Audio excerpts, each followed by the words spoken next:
One word. The only word a 16-year-old girl managed to say while her life bled out of her on a dark dirt road in Pennsylvania. Why? Two girls stood over her, her best friends, the ones she'd known since childhood, shared secrets with, the ones she called the Three Musketeers. Each of them was holding a kitchen knife. More than 50 stab wounds. And after the last one, they just stood there and waited for silence. 6 months later, when an investigator asked one of them the same question, why? The answer sounded like a bad joke. We just didn't like her. But that was a lie. Just like almost everything those girls said for 6 straight months, the real reason wouldn't surface until 11 years later, at a parole hearing. And it turned out to be both simpler and more terrifying than anyone could have guessed. But you know what really gets to you? It's not that they did it, it's that Skylar was crying out for help long before that night. She was screaming on Twitter, in her diary, out loud, and nobody, not a single person, took it seriously. Star City, West Virginia, a town of about 2,000 people, the kind of place where everybody knows everybody, doors stay unlocked, and the word murder sounds like something you only hear about on TV. That's where the Neese family lived, in a small apartment in a housing complex. Dave worked as an assembler at a Walmart warehouse. Mary was an administrative assistant at a cardiology lab. Money was tight, but Skylar, their only child, never went without. At least, not in any material sense. The first time I saw her, that was the best moment of my life, Dave would later say. And the way he says it, you can tell, it's not a figure of speech. He means it literally. Skylar was one of those kids that teachers hold up as an example. Straight A student. Dreamed of becoming a lawyer. A criminal lawyer, which is painfully ironic. She worked at Wendy's after school and never missed a single shift. She loved classic literature. She brought home stray animals. By all accounts, she was funny, warm, and incredibly loyal, especially to her friends. Skylar met Sheila Eddy when she was 8. They met at a youth center called The Shack and hit it off instantly. Sheila was different, bold, confident, with this energy that pulls you in when you're 8 and scares you when you're 30. Her parents divorced when she was 4. Her father had a brain injury from a car accident and couldn't work. Sheila was also an only child, and that's what bonded them. Dave and Mary took Sheila in like she was their own. She'd come over for dinner, sleep over, just show up without calling, and they were totally fine with it. Mary would later say something that just hits you right in the gut. Skylar thought she could save Sheila. Then came Rachel Schoaf. She transferred to University High School as a freshman, coming from a private Catholic school. She came from a well-off religious family with divorced parents and an older stepbrother she barely knew, basically another only child. Rachel loved attention. She performed in school plays and almost always landed the lead. She was bright, charming, and really wanted people to like her. The three of them clicked fast. Sheila was the center, the magnet everyone else orbited around. Skylar and Rachel, without even realizing it, competed for the spot closest to her. Classmates said you almost never saw one of them without the other two. They called themselves the Three Musketeers. They took selfies, shot videos, texted around the clock, just normal teenagers. But here's what you need to understand. Sheila was the leader from day one. Not in that corporate team building kind of way. It was something else. She was the one who set the rules. Who decided where they went, what they did, and who was in favor on any given day. Rachel, the rebel from a good family, was drawn to that energy. And Skylar, loyal to the end, just wanted to be close to the person she'd known since she was 8 years old. All three of them started experimenting. Drinking, smoking weed, sneaking out at night, breaking curfew. Pretty standard stuff for teenagers testing boundaries. But Skylar's friends, the ones outside the trio, started noticing something was off. Sheila was a bad influence. Skylar was changing, becoming someone else. When people told her that, she brushed it off. Sheila's been my friend since I was a kid. Everything's fine. Just normal teenagers who, a few months later, would commit one of the most brutal murders in West Virginia history. Here's the thing about groups of 3. 3 is an unstable number. 2 are always closer, and 1 is always the odd one out. And if you've ever been the odd one out, you know what that feels like. It's like a wall you can see but can't touch. By the summer of 2012, The wall between Skylar and the other two had turned to concrete. Sheila and Rachel had gotten so close that their relationship had moved beyond just friendship. Rumors went around school that they were dating. Nobody knew for sure. They both had boyfriends. But the way they acted spoke louder than words. They dressed alike on purpose to make Skylar feel like an outsider. Think about that for a second. Coordinating outfits with your friend specifically so the third one feels left out. That's not some random teenage cruelty. That's a project. Skylar kept a diary, and one entry became key to the investigation, though its significance wouldn't be understood until much later.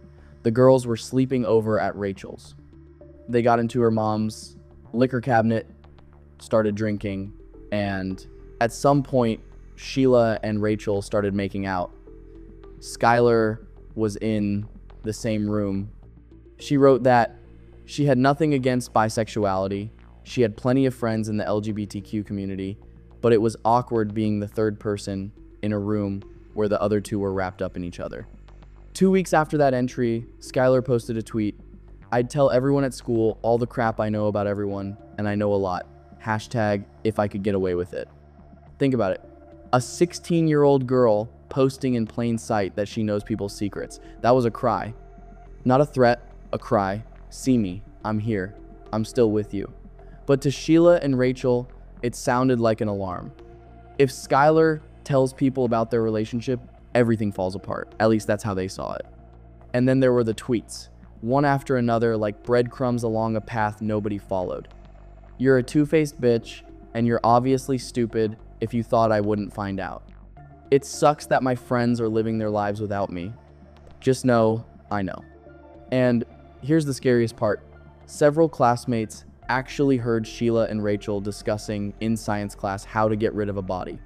Teachers sent them to the principal, but everyone decided they were talking about a corpse that had been found near the school. One of the classmates even told Skylar about the conversation. She shrugged it off. Rachel and Sheila would never hurt me. July 4th, 2012, Independence Day. Skylar was home alone. Rachel and Sheila had gone off somewhere without her, didn't invite her, didn't even text.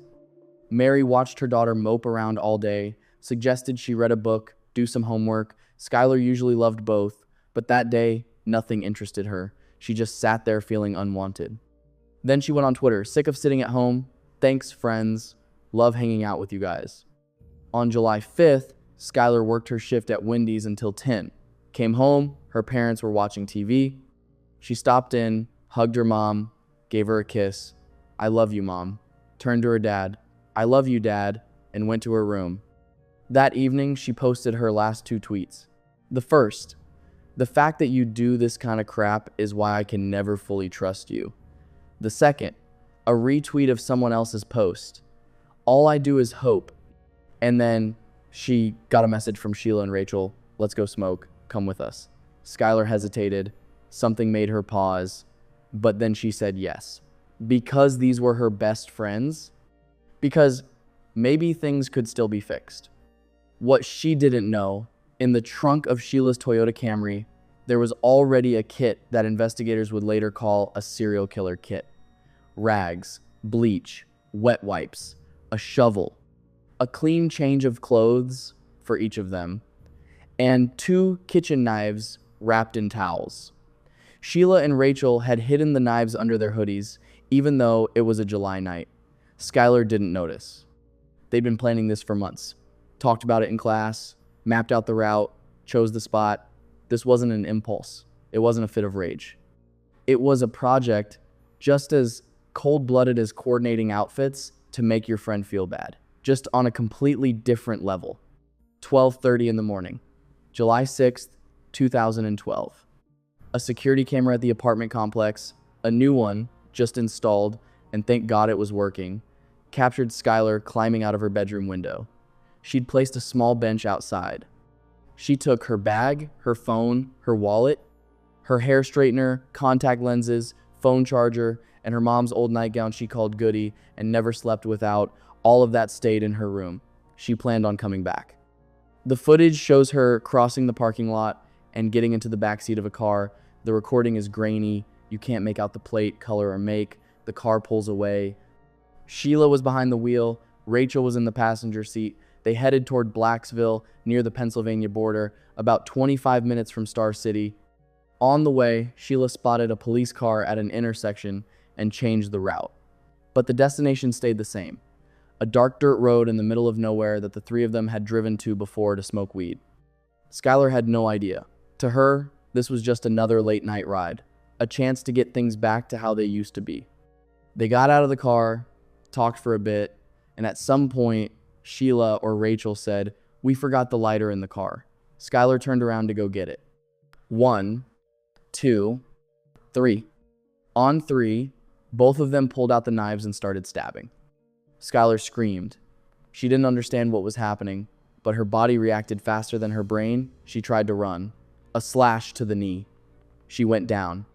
According to Rachel, at one point, Skylar grabbed the knife from her and cut her ankle. Rachel claims she stopped after that. Sheila didn't. Sheila kept stabbing until Skylar's throat stopped making those weird sounds. That's a direct quote, word for word, from Rachel's testimony. More than 50 stab wounds. So brutal that, according to the book written about the case, she was nearly decapitated. The last thing Skylar said before everything went quiet, one word: why? They tried to dig a hole with the shovel. The ground was too hard and rocky, so they dragged the body to a tree and covered it with branches, dirt, and leaves. They turned off her phone and left it beside her, washed up in a nearby creek, changed into the clean clothes from the trunk, got in the car, and drove home. They got back around 6 in the morning. Sheila went on Twitter and posted, "Always keep your cool." And then the performance began, and it lasted 6 months. On the morning of July 6th, Dave left for work like any other day. Skylar's door was closed. He figured she was sleeping. He came back in the afternoon to let her borrow the car for her Wendy's shift. Knocked. Silence.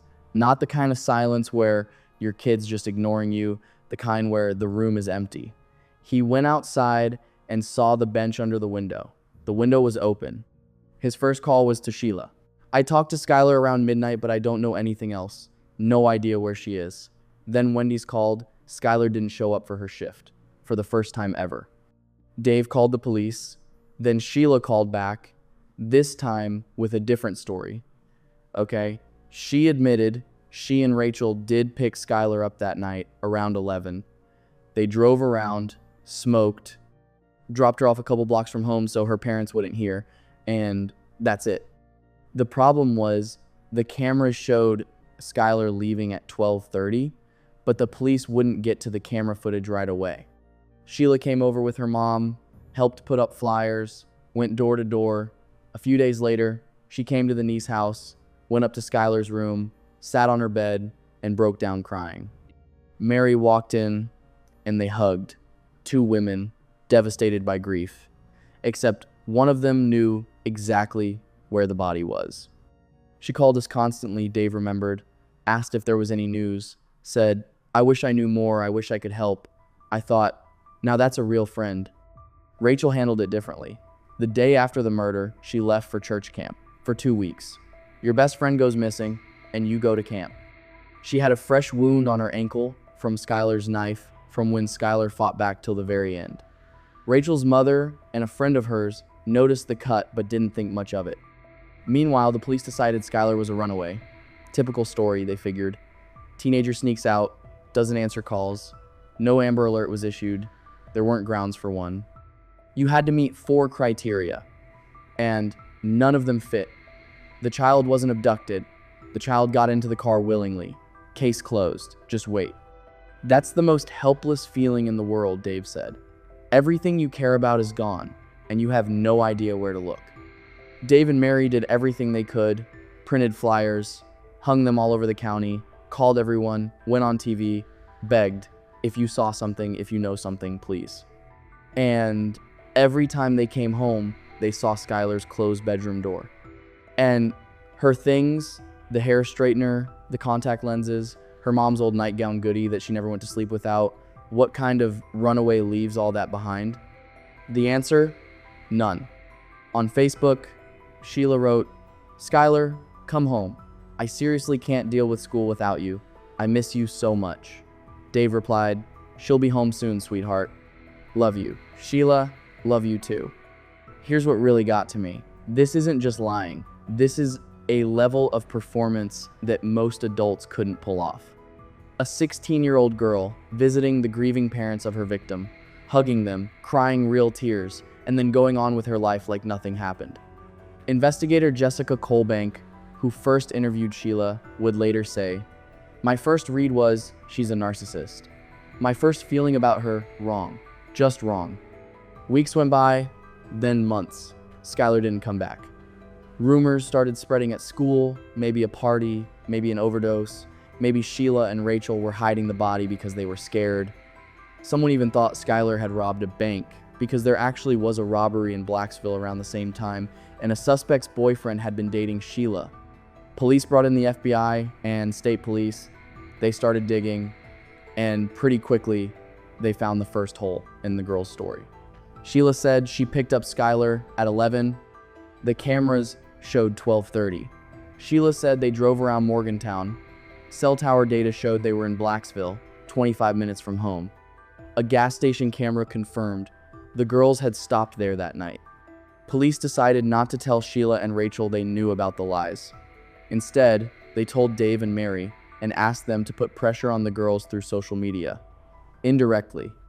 Without accusing them outright, the parents started posting things that hinted someone knew more than they were saying. The community picked up on it. 2 anonymous Twitter accounts started tracking Sheila and Rachel. One of them quoted the Bible, "There is nothing hidden that will not be revealed." The other posted, "What are you going to do when they come for you?" Sheila responded publicly, "Nobody on this earth can handle me and Rachel. If you think you can, you're wrong." The pressure kept building, and Rachel started to crack. Interview after interview, and every time, the same story, word for word. So identical that investigators realized it was a script, rehearsed, memorized, agreed upon. But then Rachel changed her version, said Skylar ran off into the woods. They tried to catch her but couldn't. Investigators immediately called Sheila in, and sure enough, she had the exact same new story. They offered them polygraphs. Sheila agreed first and failed. When it was Rachel's turn, on the way to the lawyer's office, she jumped out of her father's car and ran. Ran to Sheila's house, to her mom Tara. Her father caught up with her. Rachel screamed, cried, hit her mother. Her mother called 911. On the recording, you can hear Rachel screaming in the background while her father tries to hold her back. She threatened to kill herself. She was admitted to Chestnut Ridge Psychiatric Facility for 5 days. Sheila tried to visit. Staff was told not to let her in. You know what blows my mind? Rachel's parents had already figured it out by then. They could feel their daughter was hiding something. Rachel's father lived too close to Sheila, so they made a decision that gives me chills. Her divorced parents moved back in together for their daughter to isolate her from Sheila. Without telling Rachel, she came home and found out her dad was living with them now, and that was the final straw. After she was released from the facility, her parents drove Rachel straight to a lawyer. From there to the investigators. They expected a long, grueling interrogation. They expected they'd have to pull every word out of her. A few questions in, and Rachel said, "We stabbed her." Investigators were expecting to hear about an overdose, an accident, panicked teenagers hiding a body. What they got was a premeditated murder with 2 kitchen knives and more than 50 stab wounds. She just looked at us and said it, Corporal Ronnie Gaskins recalled. "We stabbed her." Rachel told them everything, led police to the location. But it was winter, and everything was buried in snow. Rachel couldn't remember exactly where they'd left the body. They had to wait for the snow to melt. In the meantime, police got a warrant to search Sheila's house. They seized knives from the kitchen, a computer, a phone, a tablet, and her car, that same Toyota Camry. The FBI ran the analysis. They found blood in the trunk. The DNA matched Skylar. They didn't tell Sheila about Rachel's confession. But she wasn't stupid. From the way investigators were acting, from the evidence being seized, she started to realize the ship was sinking. Police tried one last move.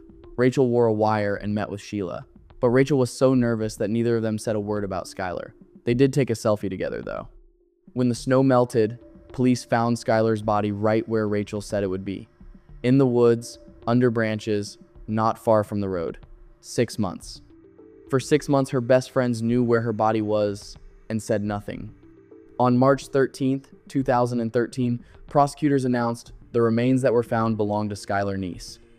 And what did Sheila do? She went on Twitter and wrote, "Rest in peace, Skylar. You'll always be my best friend." And worst day of my life. And then on April 1st at 1:30 in the morning, one more tweet, the one.